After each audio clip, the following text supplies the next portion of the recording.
Hello, everyone. Thank you for tuning in today. We will get started here in a few moments. Just so everyone is aware, you are muted on your side, so feel free to ask any questions that you like in the chat box. And if you would like a copy of the slides, they are attached as a handout right here. So feel free to download those at your leisure.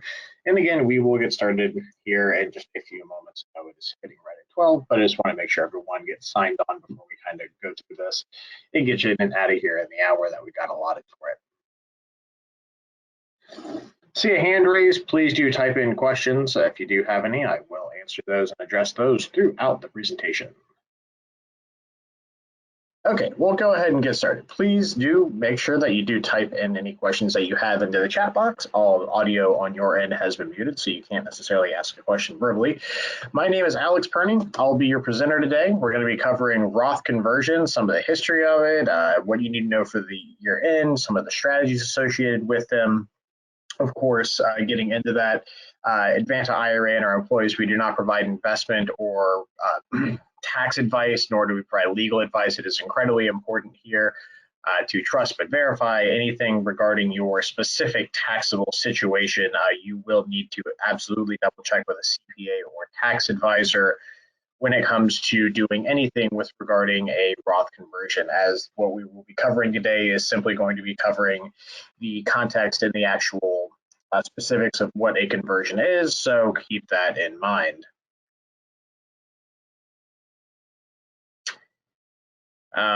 If anyone can, I said one person said they can't hear anything. If anyone else can sound off, that might just be an issue on one person's side of things. If anyone could let me know if you have any, at least one person in the chat box, let me know if you can hear the audio on your end.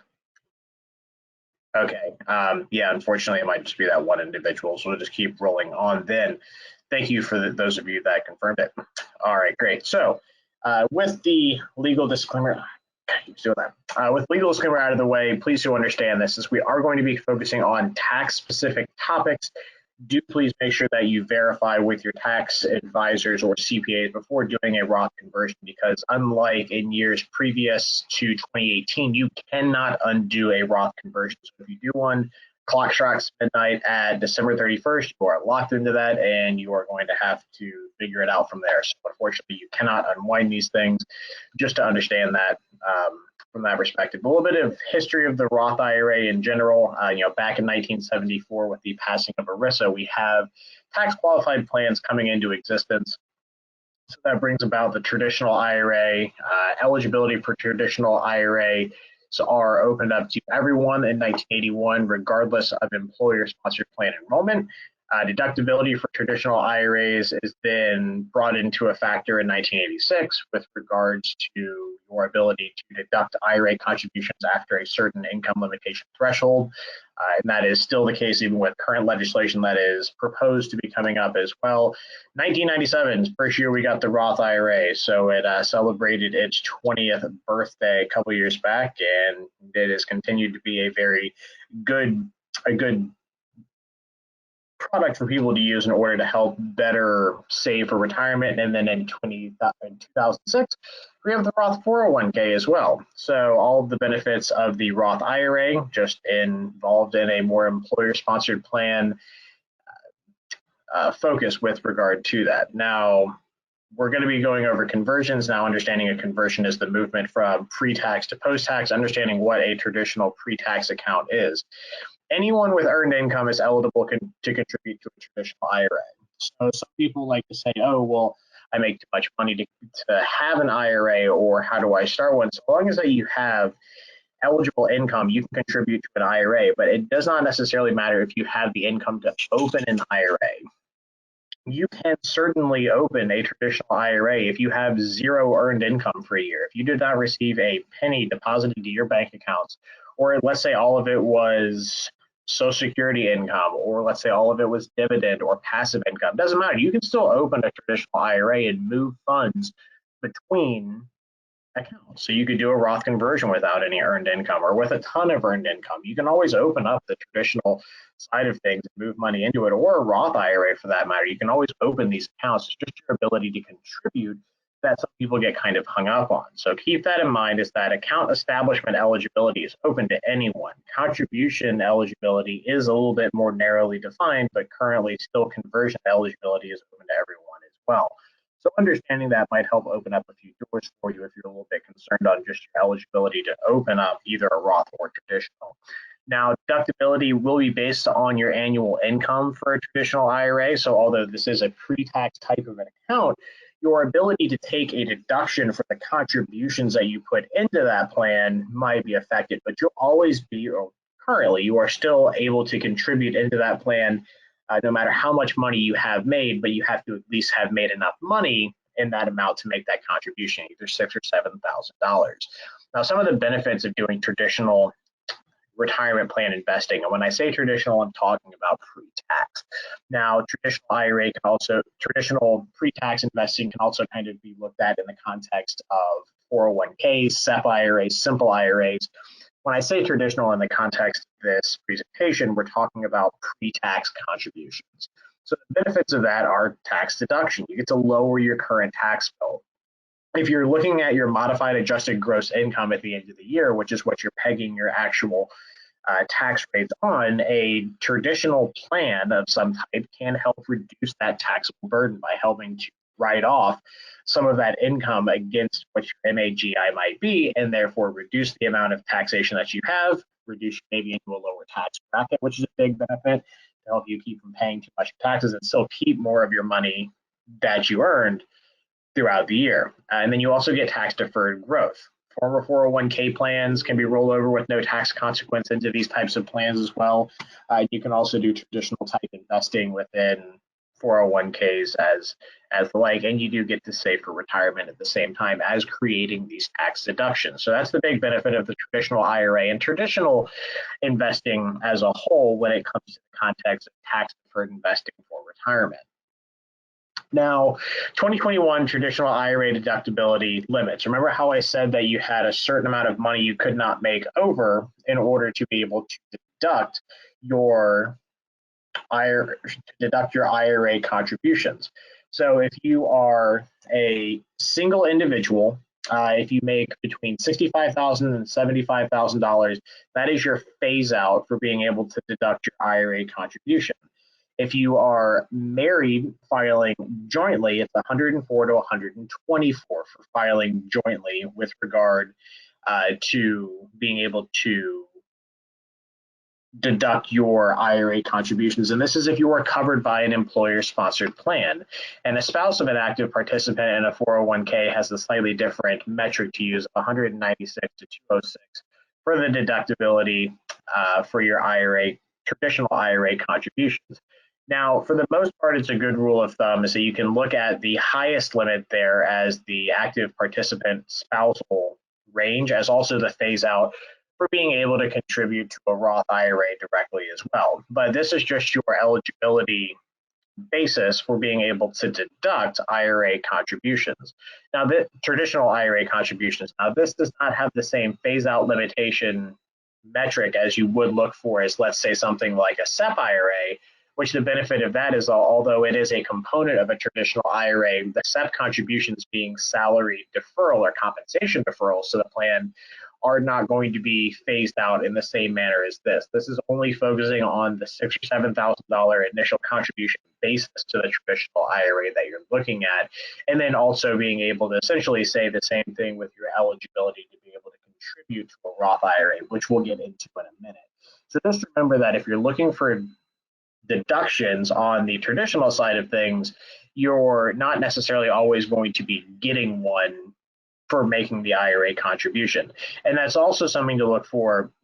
If you're making a non-deductible IRA contribution to convert it, you might also be battling double taxation depending on how you're making non-deductible IRA contributions to that plan. And you would need to check with a tax advisor to make sure that if you are going to do what a lot of people like to call the backdoor Roth, which may or may not, depending on current legislation, well, it is under attack, but that might be something that is something that you really want to do this year, because the legislation wording on some of that legislation has been put back in, although a lot of the IRA specific legislation has been removed from the spending bill that was proposed. So keep in mind that the backdoor or non-deductible traditional IRA contribution and conversion strategy is something to maybe look at much harder this year if you were looking to do something and get, at least your couple grand into a Roth IRA via the backdoor, and also some other conversion strategies as well. Now, distributions are, of course, an important thing to look at when it comes to choosing which route you're going to go. If you want to go pre-tax versus post-tax, and especially when it comes to doing conversions, this is especially important to look at down the road as well, is because your current taxation being compared to what your latter taxation might be. So presently, if you want to do a traditional IRA, here's what it's going to look like in retirement. If you're under the age of 59 and a half, you have a 10% early withdrawal penalty if you're under 59 and a half. Anything distributed from a traditional IRA and retirement, which is over 59 and a half, is going to be taxed at ordinary income. So whatever your MAGI is for that given year, you will adjust up any distributions from that retirement plan up by that amount. Now, at age 72, with a traditional IRA, and this is kind of a floating point every few years, the age gets bumped up a little bit, you do have a required minimum distribution for traditional plans.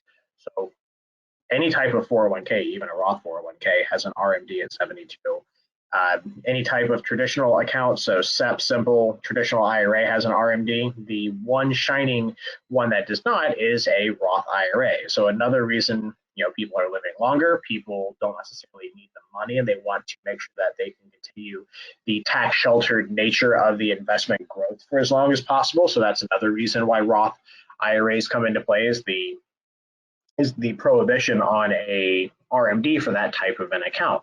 Now, the exception for the 10% penalty, if you're taking out money before 59 and a half, which is the early withdrawal excise tax penalty, is higher education expenses. So you got to pay taxes on it, but you qualifying higher education expenses, disability, first-time home buyer, and if it's an inherited IRA. So if you have an inherited IRA and you're having to take your required minimum distributions either over the 10-year period that is now mandated, or if you are going to be taking that as a lump sum, you don't have any 10% penalty associated with that inherited IRA that you would be taking distributions from.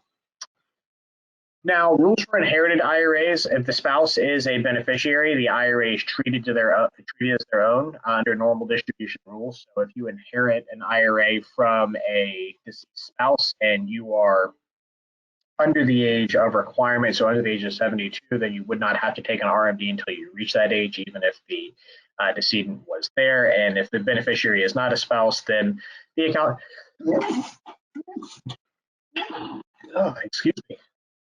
must be distributed within 10 years. Okay, let's see. We have a question. What is the current RMD percentage to take out each year after 72? For example, if I have a $1 million traditional IRA, what will I need to take the first year? That depends on a few different factors. Your RMD factors and a few different things. It's not just necessarily a number I can give you. Roughly, it's going to be about 1.5% to maybe 2% per year, but it's going to depend on whether or not you're married,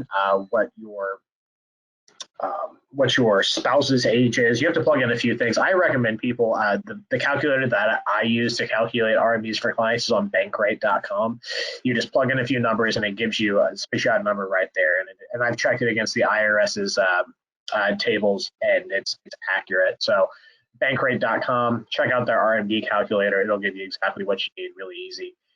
John asks, did you say Roth 401k has an RMD? Yes, I did. It absolutely does, which is one of those things that people don't necessarily realize, and it's something I really try to make sure they understand, is that if you're a 401k account holder, unless you're doing a solo 401k, essentially is what we focus a lot on, is solo 401k clients, is that you realize that if you reach the age of 72 and you have 401k monies, even if it's all Roth, all after tax, you still have a 401k required minimum distribution. However, kind of the light bulb moment with that is that you can directly roll over without any type of tax penalty or issue from a Roth 401k to a Roth IRA. So just do a rollover out of the Roth 401k plan before the end of the year, either in totality or a smaller portion of it, and then you magically don't have an RMD. So that's one thing I would recommend. Just realize Roth 401ks do definitely have 401ks. The Roth 401ks have an RMD. And I'll answer this one last question before we get to the next slide. Let's see. If I understand, I can take my 401k money and convert to a Roth even if I make over $250 a year, and my wife, who has no income, can also set up a Roth, correct? Yeah, so you can certainly do a conversion currently, with irregardless of how much money you make, and even if you made over 250 right now, the new laws that would be coming into effect would affect earners and households of over 400,000. So if you're under that limit under new proposed policies, you wouldn't have an issue, and currently under the current legislation, you would have zero issue. You can take a 401k and convert it to a Roth IRA. Now, there are some limitations with that. You know, if you are still employed by the employer that sponsors the plan, you may not necessarily be able to roll funds out of that plan. They may not allow for in-plan Roth conversions. So it's not necessarily as rubber stamped of a yes or no answer for that question. And the difference between a Roth 401k and a Roth IRA is mainly going to be on one, a 401k just in its inherent difference from an IRA, one being an employer-sponsored plan, one being an individual type of an account, and then the other portion of it just being the nature of the contributions that you make to it. So the 401k versus a Roth IRA is not necessarily the correct comparison. It's mainly just 401k versus IRA, and then the Roth is versus pre-tax versus post-tax is just going to be the deductibility and the tax deferred or tax exempt growth nature of the assets within that plan. And I'll answer this one last question before we go on. Can I still spread my conversion tax burden over 3 years? Is that over? That is over. That was only a provision of the CARES Act from 2020. If you took a distribution, you could spread the taxes out over 3 years for that. So that is the last one. And we'll get back into your question here a little bit later on in the presentation. So moving on. So Roth IRA. Anyone with earned income which does not exceed income limits is eligible to contribute. Again, eligible to contribute does not necessarily mean just eligible to open one.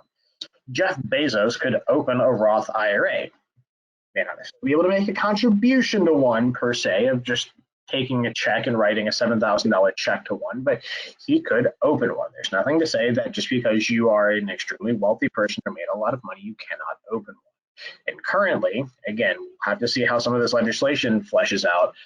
Anyone can do a conversion. So again, if you're looking to do a conversion and maybe we're a higher wage earner, this might be the year to really look at it, of trying to really, supercharge your ability to do a conversion. So keep that in mind.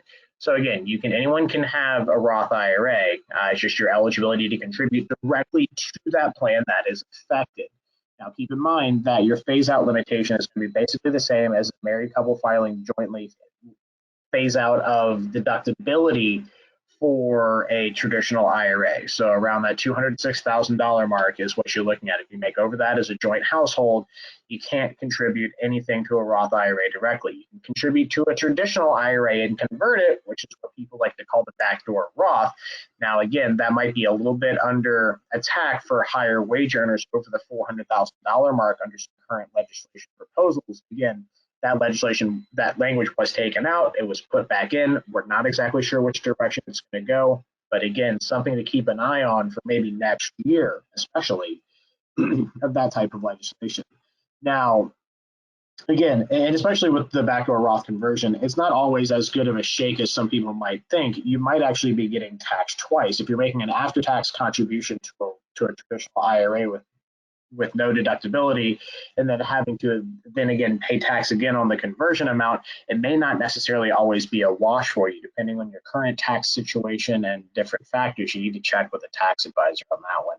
Now, benefits of a Roth IRA: tax-free earnings, no taxation on withdrawals. It is really an amazing thing that the IRS has given us with this. You also have no mandatory or required minimum distributions. And most people expect a lower tax situation when they retire and expect taxes to be higher in the future. That has generally held true in the several hundred years that the United States has been in play, is that taxes have continued to rise. That's one thing we can almost certainly count on, is some type of either inflationary factor or some taxation factor to continue to rise. And then in retirement, typically you won't be working, so you won't be making as much money. So you will also have to factor that in as to your decision on which way to go. But those are kind of the plans at a glance of the benefits of the Roth IRA direct.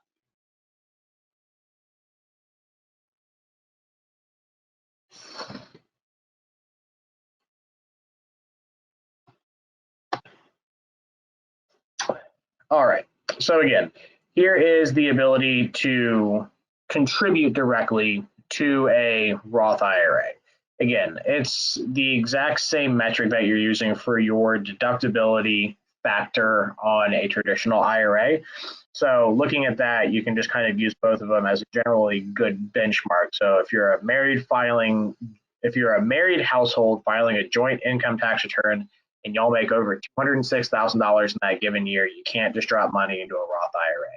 You can contribute to a traditional IRA and convert it into a Roth IRA. However, I would highly encourage you to check with a tax advisor or a CPA to make sure that is as good of a deal as you think it might be. It's not necessarily always just as easy as saying, well, I made an after-tax contribution to a traditional IRA, I converted it, so therefore the potential deduction I might have received will offset the taxation. You might be getting double taxed on a portion or all of it.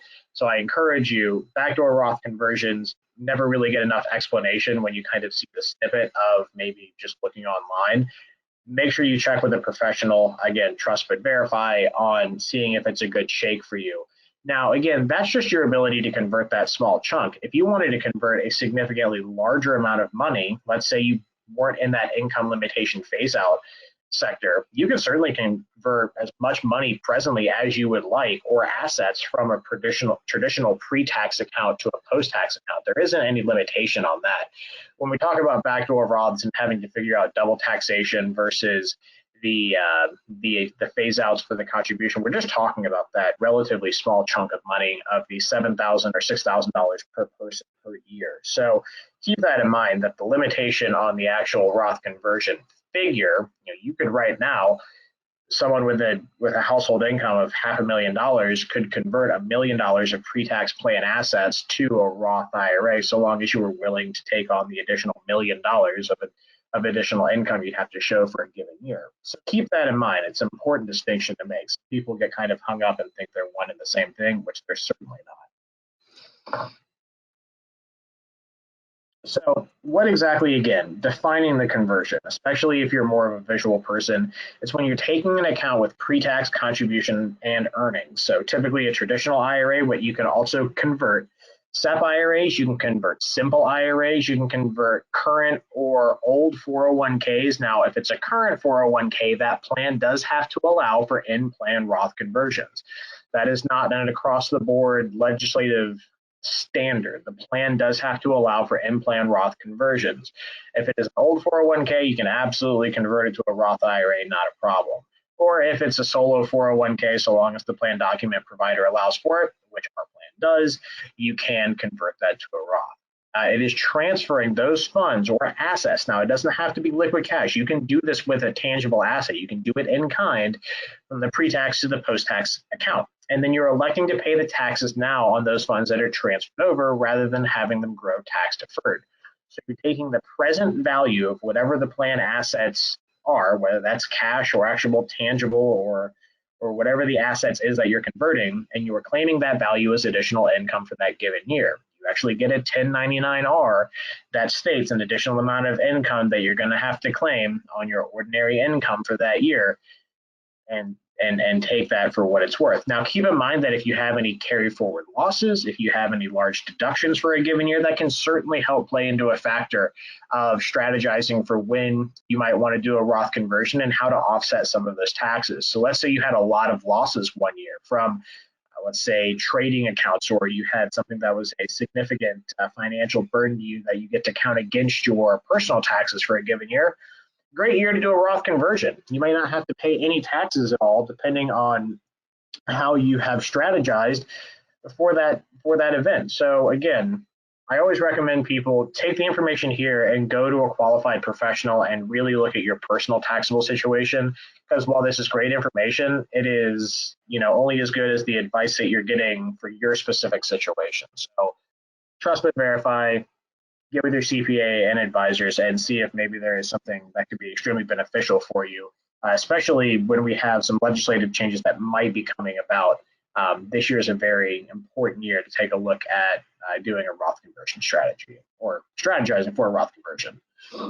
Now, one very important thing that people, most people know, but some people may not, especially if you're just new to conversions and moving funds from pre-tax to post-tax, is that unlike a contribution, which you can make up until your timely filing deadline of April 15th of the following year, Roth conversions have to be done and counted in the year in which they're done. So a Roth conversion for a year can only be counted in that given year from January 1 to December 31. If you do a Roth conversion, any date outside of that window, it's counted in that given year. So if you do, let's say, a Roth conversion on January 1 of 2022, it is going to be counted in 2022. There is no way to do a previous year Roth conversion. There's also no way to undo a Roth conversion anymore via a Roth conversion recharacterization. You do a Roth conversion now, clock strikes midnight, too bad, so sad, it is done. So it is incredibly important that if you want to do this, you are very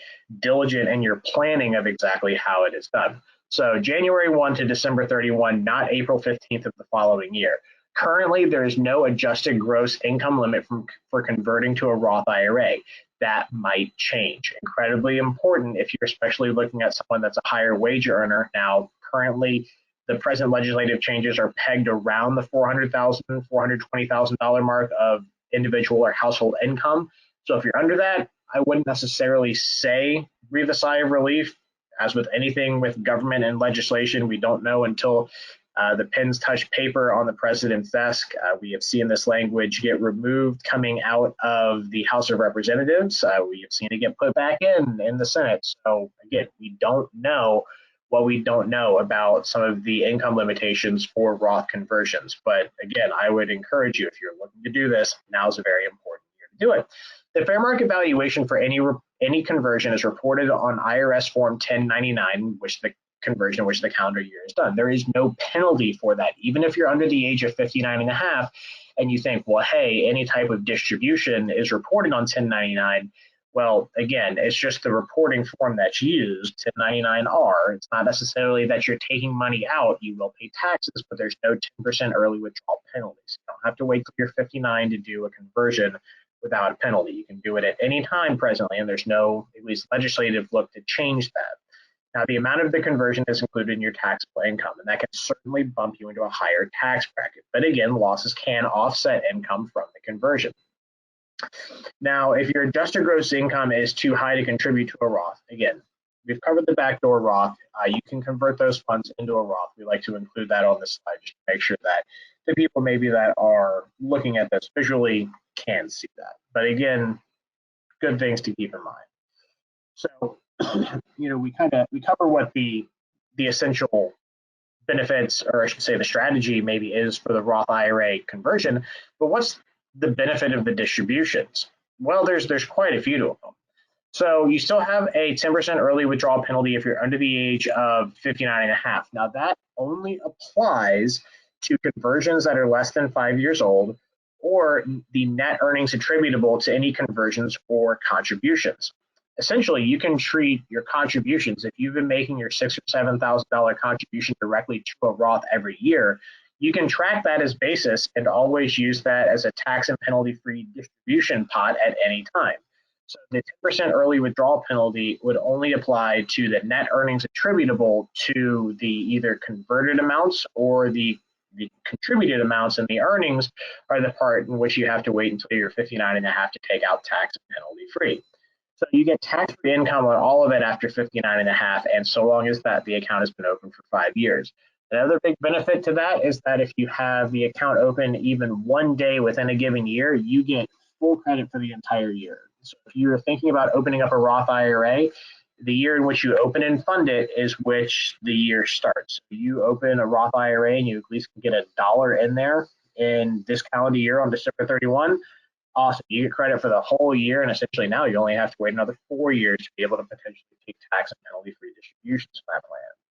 The exception to the 10% penalty for early distributions on Roth IRAs are the exact same as they are for a traditional IRA. Higher education expenses, disability, first-time home buyer, and inherited IRAs. The ordering rules for Roth distributions. It's a FIFO, so first in, first out of contributions being considered the first bucket. Conversions are second, and a conversion has its own 5-year rule. So if you're doing conversions each year, you need to make sure that you're tracking the net earnings attributable and the converted amount throughout the life cycle of that account for at least 5 years, especially if you're trying to take money out of that Roth plan before you're 59.5.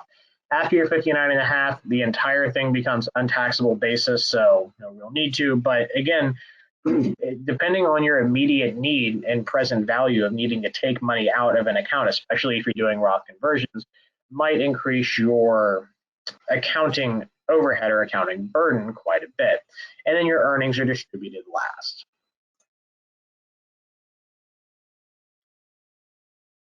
Correct. So someone asks, well, we have a couple questions. So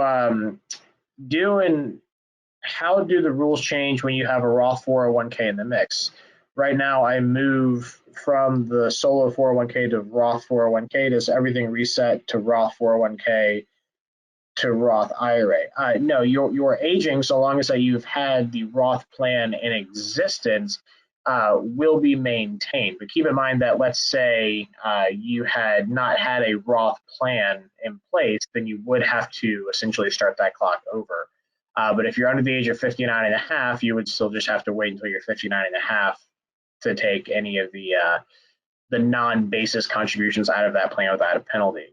And then over 59.5, no 5-year period is required. Correct, depending on what you're looking at. I mean, that generally holds true, but that's basically the question. And let's get back to it. All right. Okay, so the question is, if you do a conversion after 59.5 into a Roth, is the 5-year, do you still have to wait? No. So you do the conversion after 59.5, you pay the taxes, you can take distributions immediately after that, so long as the account is open for 5 years. You don't have to age the conversion, but you still have to have the account open for at least 5 years. The conversions, let's say you had a Roth account open for 10 years, right? And you reach the age of 59.5 and you do a conversion of some more money. You don't necessarily have to track that other converted amount as another basis for the net earnings attributable and age that for 5 years as well. But if you had not had a Roth account open and you were, let's say, 60 and you open one and you do a conversion, yeah, you still got to wait 5 years on that because you didn't have any other Roths aging at that point, if that makes sense. Let's see, and another one we'll get to before we move on to the next question. Is it better to convert a solo 401k to a Roth 401k or a Roth IRA? That's a completely personal question. That's one you need to check with an advisor that knows your personal situation. I mean, some of the benefits, just at least on a academic level, would be if you have a solo 401k and you convert it to a Roth 401k, you do have higher contribution limits. You have the ability to finance property purchases without having to pay unrelated debt finance income tax, which is a very big benefit that a Roth IRA doesn't have. You also have the ability to take participant loans against it of up to $50,000 or half of your vested balance and repay that back to the Roth 401k. But one of the downsides is that, especially if you're an older individual, you do have required minimum distributions from a Roth 401k. So, is it always better to be in a Roth 401k? Well, I would say the benefits, there are quite a few that the Roth IRA doesn't have, but the RMD is a big factor, and as well as your ability to maybe make additional contributions to that plan might be limited if that business activity has slowed down or stopped in older age. So again, Roth IRA or Roth 401k, which one's better? Impossible for me to tell you. I can just give you the benefits as seen by me, and you make the decision for yourself. And let's see. Can only traditional IRAs be self-directed, or can Roth IRAs be self-directed? We certainly administer both, so you can certainly self-direct Roth IRAs Roth 401ks, traditional 401ks, SEP simples, any type of retirement plan that we discuss here today, Kelly, you can certainly self-direct. So there is a single plan here that we're talking about that would inherently be prohibitive from self-direct. So why convert to a Roth IRA? Now, we've kind of covered a lot of this anecdotally, but some things to at least put out there that maybe we haven't touched on is you expect larger returns on investments in future years. So if you're not expecting to receive maybe a lot of money in the short term, or it's maybe a significantly lower value, great time to convert. You buy something low and sell high, kind of principle applies. If you buy something now and you expect it to be worth significantly more, cash flowing more, maybe it's a good time to do a Roth conversion. You have a long time before retirement. Roth conversion strategies, while there certainly are plenty of them for older taxpayers, especially even with myself personally, I have hopefully a long time, maybe hopefully a shorter time before retirement. But if you have a sizable chunk of time before retirement, chipping away and doing some strategies to get more money into Roths sooner could certainly be very beneficial to you. You expect to be in a higher tax bracket or higher rates in the future. Taking advantage of those low rates or potentially a year in which you have an offsetting loss could be a very big benefit to you. Your traditional IRA contributions are already non-tax deductible. So again, that might be a reason to look at converting that into a Roth. Your IRA currently has assets with depressed values.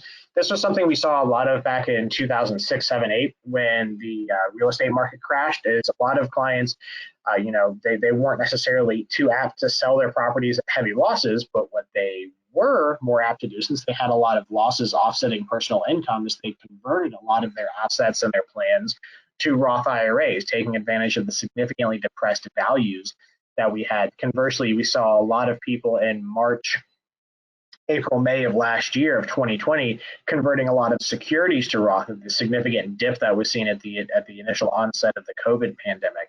So again, depressed values, great time to convert because you get to take advantage of the dip in value to help reduce your taxable liability. Estate planning reasons, there are some pretty significant estate planning reasons. We won't get too far into that, but just to understand if you're doing some estate planning, bringing up Roth conversion strategies with that estate planner, probably a good idea. And your ability to pay the tax due on the conversions.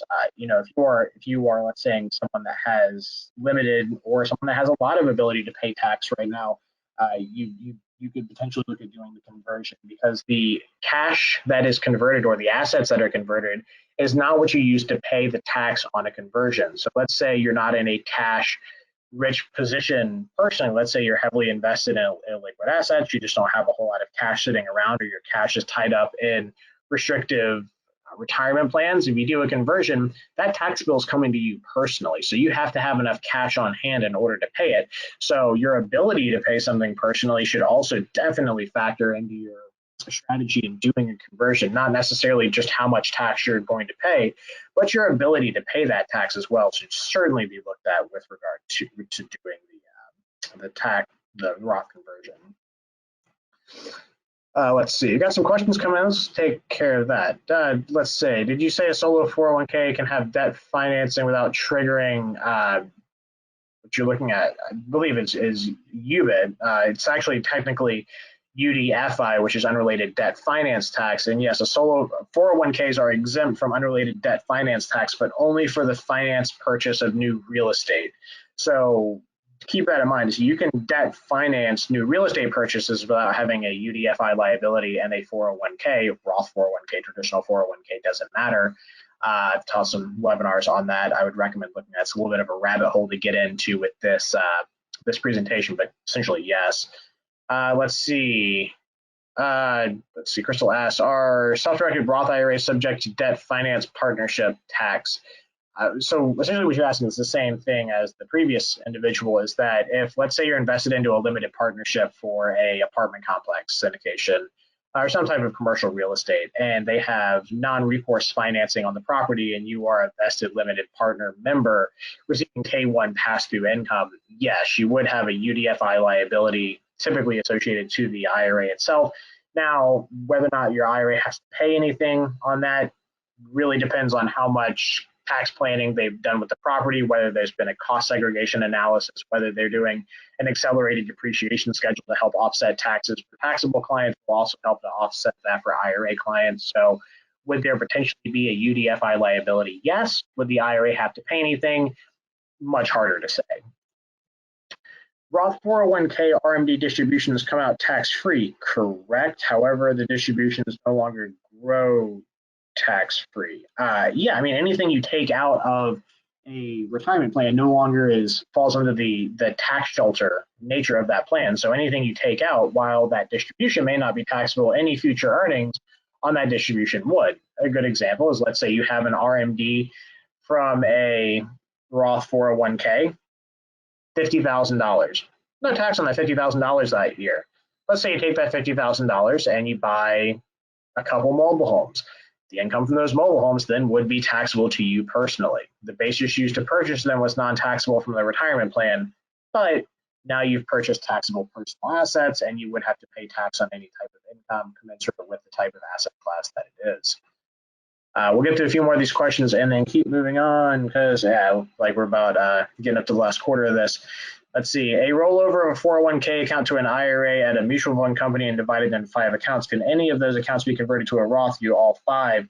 Yeah, so what this individual is asking is that if you had a 401k with an old employer and you roll it to, and I'll just say any new IRA custodian, you roll it from a 401k to an IRA, and instead of having it in one IRA, you split it into 5 IRAs.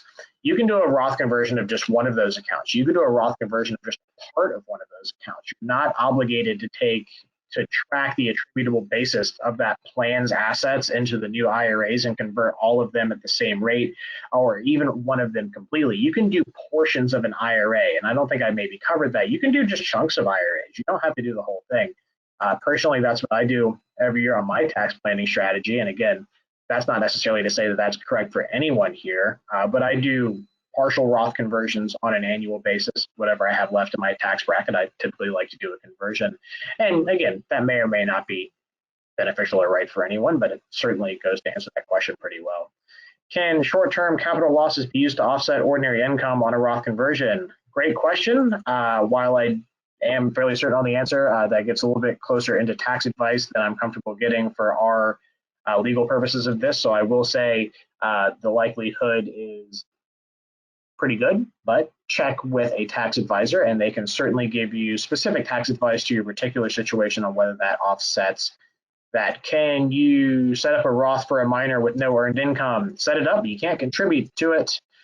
If you owe a big tax bill for a Roth conversion, will there be an IRS penalty for unpaid taxes? Like if my estimated tax payments are too low, resulting in needing a big check writ on April 15th? Potentially, yes.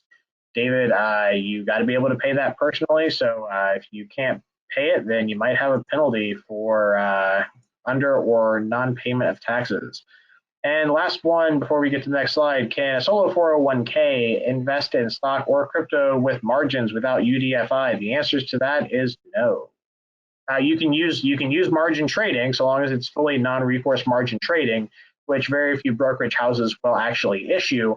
But that would not be something that would be exempt from UDFI because essentially you'd be using debt financing to purchase securitized assets and not real estate. So the exemption from the UDFI portion of the UBIT liability would not apply in that scenario.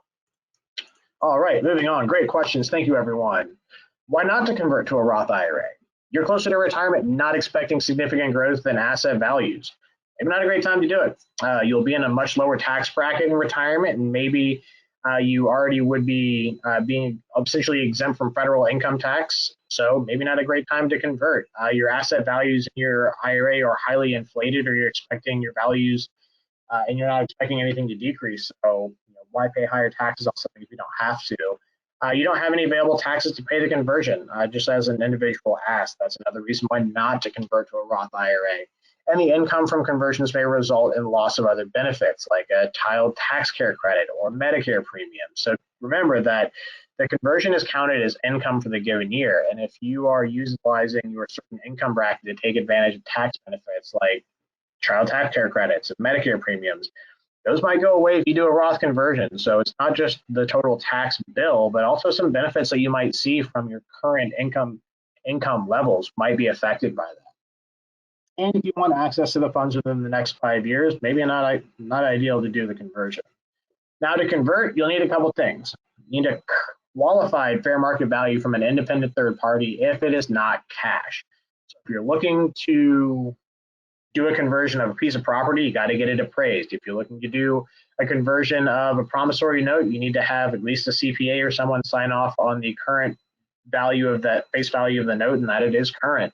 If you're looking to convert some type of security, we'll need at least a signed off letter from a C-suite level individual stating that the offering is current, or if there is a fair market valuation provided by a third party, they will need to provide that as well. Again, you don't need this for cash, and if you're just looking to do it with tradable stocks, obviously that is a market value issue. But especially with clients like ours, if you're looking to do things like real estate and convert those over, you'll need to have a qualified independent third party. So doing this maybe the last week of December is not a great time to start that process. Now is a really great time to look into what is needed for your particular type of asset, and the fact that there might be definitely some additional planning that goes into having that conversion done. And keep in mind, there might be some documentation that needs to be drafted as well. If you convert a piece of property, you're going to need to have a quitclaim deed drafted. There needs to be assignments done for things like notes, because when you convert to a Roth, you're changing the entity ownership of the actual asset. A Roth IRA that you hold and a traditional IRA that you hold, even though they're both accounts that you hold, are in a legal sense two separate entities from each other. So moving from pre-tax to post-tax involves a change in ownership registration. If it's just a piece of stock, then it's just a re-registration and book entry in whatever system that they're using. If it's something a little bit more tangible like real estate, that means that a quitclaim deed is signed from the traditional IRA to the Roth IRA for a portion or all of that asset. So keep that in mind, is that doing Roth conversions of anything but cash or tradable securities is not as simple as clicking a button. And especially if you're a client right now or you're looking to do something like this, it is imperative that you contact us as soon as possible, so that way we can make sure the process runs as smoothly as possible for you. Qualified market value, as defined by the IRS, evaluation must be provided by an independent third party who is qualified to value the particular asset being converted. One thing I would really point out is that if you have real estate, the tax assessor's value is not acceptable to us. A realtor's comps is not acceptable. It needs to be a certified real estate appraiser giving that valuation. And then for our purposes, the valuation has to be done within 30 days of the actual conversion date. So especially if you're looking to convert something at the end of the year and convert a part of it before December 31st and a part of it after December 31st to split your liability across 2 years, that's a really big strategy that a lot of people use, especially with something like real estate or a higher valued object in a retirement plan, is to do the valuation, have that dated maybe the second to third week in December, do the conversion of a portion of it 1 week, and then after the first of the year, do the rest of the conversion, thereby splitting your taxable liability across 2 separate years. And you can use this strategy with any type of asset, whether it's cash, whether it's real estate, notes, LLCs, partnerships, anything else that you might hold. You can use that strategy to help mitigate your taxation across 2 years while still getting the investment converted within the span of maybe a week or 2. Let's see. John asks, what are the annual limits converting SEP funds to a Roth IRA? Currently, there's no limit on how much you want to convert. If you have a SEP IRA, you can convert as much of it as you like to a Roth IRA. Again, just predicated on the fact that you have to be able to or willing to pay the taxes on the additional income you're going to have to show for that given year. But you can make a SEP contribution for a given year and then the following day turn around and convert it. Same thing with a simple IRA. You certainly have clients that do that. Again, should you convert?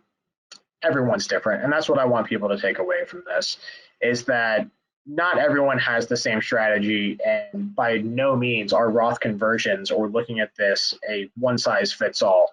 You can do things like saying, hey, I'm just going to convert, maybe a relatively small $10,000 whole portfolio of stocks in a given year, or maybe you're looking at something like a piece of real estate valued at $250,000 that you might want to split over 2 years using the strategy of valuating in late December and then doing the rest on January 1. So there's a lot of different things to look at. And again, not everyone is on the same level with this. And the biggest thing that I can tell people is contact us as soon as possible. The sooner we get started on something, the better your experiences with this is going to be, the more planning you have to do to make a better and informed decision. I know I kind of sound a little bit redundant or pedantic with that, but it really is true. Prior planning prevents poor performance with this. The sooner we start on it, the happier you're going to be, the more informed of a choice you're going to make, and ultimately, hopefully, the better off you'll be in the future. So that's one of the biggest recommendations for this, past just informing people of maybe the different strategies or the abilities to do Roth conversions, is just, making sure that you engage us sooner than later on being able to do that.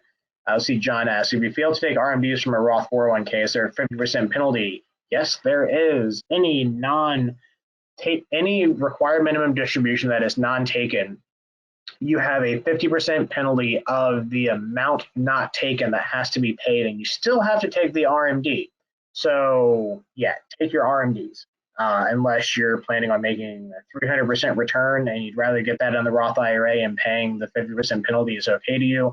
I don't know many people that have ever been okay with paying a 50% penalty on a distribution. So Porter asks, can you set up a Roth IRA for a minor? Yes, you can certainly set one up, but in order to make a contribution, that minor has to have some type of earned income. So, if, especially for people that own their own business, if you pay them, wages to do work for you, yeah, you can certainly contribute that, but they have to have some type of earned income. It can't just be like a stock portfolio dividend income that they may receive or something like that. They have to have earned income in order to set up, in order to fund that Roth, just like any adult would be under that same requirement. And that's pretty much it. So here's my contact information. We're right on just about an hour of this. I do really appreciate all the great questions today. I'll stick around for probably another 5 minutes or so, a little bit longer if people have some additional questions. But again, just remember that if you want to do a Roth conversion, make sure you contact us as soon as possible. With regard to doing conversions, it is imperatively important that if this is something that you're interested in, especially if you're a higher wage earner or a wealthier individual, that some of the proposed legislation might be coming into play to limit your ability to do that. So this year might be kind of the last really free year of being able to do Roth conversions without much thought to how much money you earn. So far, the limits on the amount of converted assets are not necessarily under attack, but the higher wage earners and the backdoor Roth conversion of the traditional contribution to a after-tax Roth account might be affected. Let's see, can you have 2 solo 401ks if you have 2 LLC businesses? That is a rather difficult question to answer in the context of this. The short answer is you wouldn't need to, because you would be part of what's called a controlled or affiliated service group. So you could use one plan to cover both, one 401k plan to cover both businesses, but your ability to defer your compensation of $19,500 or your $26,500, depending on your age, would be static, but your net operating income profit sharing match could potentially be doubled by that. So not the easiest question to answer just in the context of this, but some of that question rings yes, some of it rings no. Do you make conversion software available to tax professionals? We don't necessarily have conversion software. I mean, we just report values. So if you do, and again, you report with a qualified independent third party the value of the asset that you're converting to us, and then we just do the 1099 reporting of however much value is moved from pre-tax to post-tax. So it's not necessarily that we, have some type of special formulaic or an API integration. It's just a 1099, and certainly we can send that over to a CPA. Let's see. After you convert to a Roth, can you reverse it back in the same year? That's going to depend on a few things. One, the willingness of the custodian to be able to help with that. And if there has been a change in value, the ability to do that you may not necessarily be able to do that. Under the letter of the law with the IRS, when you do a Roth conversion, you did a Roth conversion. There's really no backing out of it. Now, maybe if the account is still in cash and you have a willing custodian that's willing to unwind that within that given year, maybe. But if you're talking about something that is a tangible asset or something that has earnings or something even in the same given year, it may not just be practical or even viable to do that. And certainly not within a second year. That is absolutely off the table. So I would always recommend, if you're looking to do a Roth conversion, before you sign on that dotted line and tell your custodian to do it, make 100% sure it is something that you are able and willing to do. Because if your situation changes, the IRS is not necessarily known for their compassionate and caring, sympathetic ears when it comes to hearing those kind of stories. So again, prior planning, engaging a tax professional. Prior to 2018, you could be a little bit more lax with it. Hey, something happens, I can walk this back in the following year. Not the case anymore. Absolutely need to be 100% sure before you do this that you are doing what is right for your potential personal taxable situation. Let's see. Can you split the tax bill for 2021 and 2022, convert half on the 31st? Yes. Fazil, I did cover that. I don't know if you got in late, but yes, you can certainly do that. What he is asking is, if you do a conversion, or you want to do a conversion of a portion of an asset and split the taxable liability over 2 years, remember the hard date for counting that is December 31st. So at the end of the year, you can convert a portion of an asset for the 31st, and then after the 31st, so on the 2nd, 3rd of January, convert the other portion of the asset, converting the whole asset, let's say $100,000, and splitting that tax liability over 2 years. So that way you don't have to take or pay more tax than you need to in one given year. Rusty, we are physically located in the Tampa Bay area in Largo, Florida, and if you're interested in knowing more about our fees, shoot me an email and I can certainly go over what exactly that would look like for your particular investment structure. We don't charge commissions, we don't charge basis. It's just a simple fee-based company for service provided. So feel free to reach out to me and I'd be happy to go through exactly what it would look like for your particular situation. All right, we'll go ahead and wind this down. Remember, if you would like a copy of the slides, grab the slides off the handout. They are attached right there in PDF format for you. If you have any questions specifically, I am always happy to help. So reach out to me. My direct line is right there, 727-754-9954, or a Perny, that's APERNY, at AdvantaIRA.com. Thank you, and I hope everyone has a wonderful rest of your day.